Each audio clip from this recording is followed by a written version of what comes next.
A key component in any comedy duo is the straight man. Without someone who is at least a little serious, screwball comedy will be obnoxious. Costello needs Abbott, the Three Stooges needed Larry, and more importantly the never-ending line of employers, and Nora needs Ren. Nora Valkyrie and Lai Ren have a strange introduction compared to the other characters. Ruby is introduced in a stylized hero sequence. Weiss is introduced in a more cerebral action scene, or as a foil to Ruby, depending on if you count the trailers. Jean is introduced as he vomits, etc., etc. Nora and Ren are introduced as a comedy duo. I don't think sloths make a lot of noise. Nora has a manic energy more akin to a Looney Tunes character. Ren seems constantly exhausted trying to keep up with her because of some history they share. This is really their only dynamic throughout the first 3 volumes. Nora says or does something crazy. Aw, it's broken. Ren reacts with a hint of frustration. Nora? Please, don't ever do that again. For side characters, this is really good. They ultimately just exist to fill out the B team. Even when the actual situation makes no sense and leaves you scratching your head, it still serves to show why these one-note characters add a great diversity of personality to the cast. But they couldn't leave well enough alone, could they? Now, I'm on record as really liking Volume 4. I think it's the most solid volume with the best character arcs, one of the best fight scenes, appropriately proportioned stakes, great character moments, and just an overall solidly told story.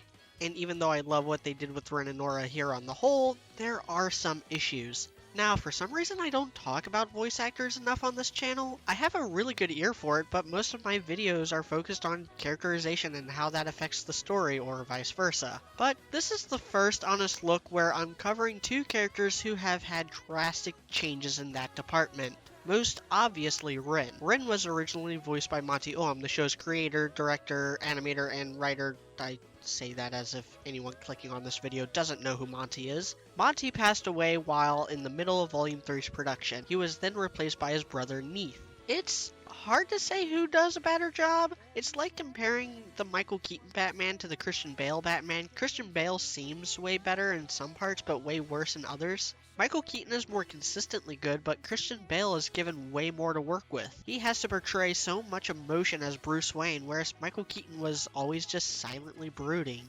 Same deal with Ren. Neith is sometimes better and sometimes worse than Monty, but he's also given way more to work with. Ever since the start of Volume 3, Ren refuses to shut up. In the first 2 episodes of Volume 3 alone, Ren has about as many lines as he did in the prior 2 volumes combined. I don't know if this was setting up for him taking center stage in Volume 4, or trying to get the audience on board with this new Ren, or both. Probably both. The point is it's different, and oftentimes it's different in a bad way. But that's not because of the performance. It's not about him having more lines, it's about the lines he's given. More on that in a bit. Nora didn't change voice actors, but she has the same problem as Ruby, in that the voice is such a departure of the actor's normal speaking voice. Hello, I'm Samantha Ireland and I play CT on Red vs. Blue, and this is the Rooster Teeth recap. Signal, like a distress signal. A secret signal so we can find each other in the forest. They're birds! Cracked it! And it's hard to keep consistent. Dana Carvey explained this problem some actors have when he was describing his Bush impression. In the late 80s, early 90s, his impression was spot on. By 1996, it had become an impression of the original impression. And I can't count how many actors fall into the same trap. Even Academy Award-winning actors fall into this trap. But it's not how they say it, it's what they say that defines them. Man, I'm really tapping the well on these Batman references. They were brought together with tragedy. For Ren, it was the end of his world. For Nora, it was the start of hers. And for the Nuklavi, it was only Tuesday. It is a bit freaking ridiculous that the same exact Grimm is still alive, let alone that Team Ranger can bring it down. But I am more than willing to let it slide if it means punching up the dramatic closure. My main issue is that Ren is somehow not the most important character in the series with this power. Why was his semblance only now revealed? I can think of a few instances where that power could have been a lot more useful. I love how Ren always saw Nora as someone he needed to protect, but through that encounter he sees her as an equal. He gets closure for his family's death and is able to pursue a relationship with her. I don't need more Nora backstory. This is fine the way it is. And then Volume 5 had to go and screw everything up.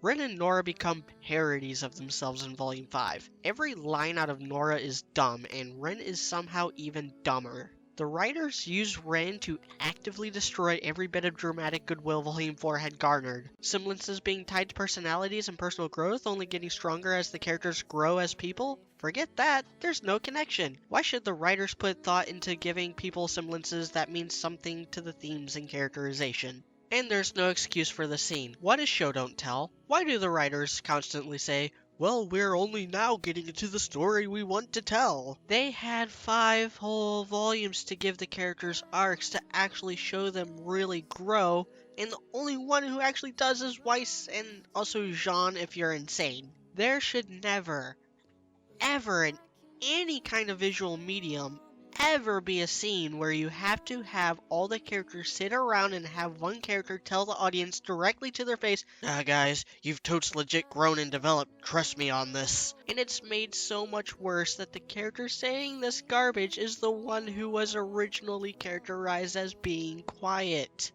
Are you hurt? No! I just remember you being more of the quiet one.